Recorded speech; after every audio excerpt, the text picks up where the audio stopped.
జై శ్రీమన్నారాయణ ఆండాళ్ దివ్యత్రుడిగలే శరణం. 22వ పాసురం.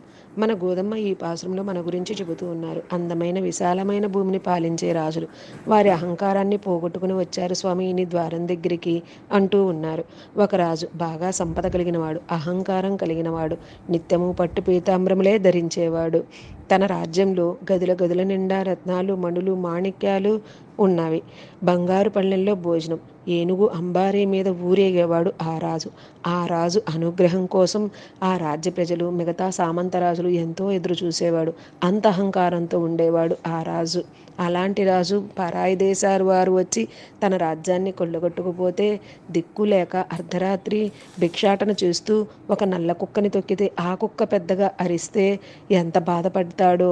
అలాంటి అహంకారం పాముతో సమానం. అలాంటి అహంకారాన్ని వదిలి మీ సన్నిధికి వచ్చాము స్వామి అని ప్రాధేయపడుతున్నారు గోదా గోపికలు. సూర్యచంద్రులు వదిలించినట్టున్న రెండు నేత్రాలతో మమ్మల్ని కటాక్షించు స్వామి, మా పాపాలన్నీ పోతాయి అని ప్రార్థన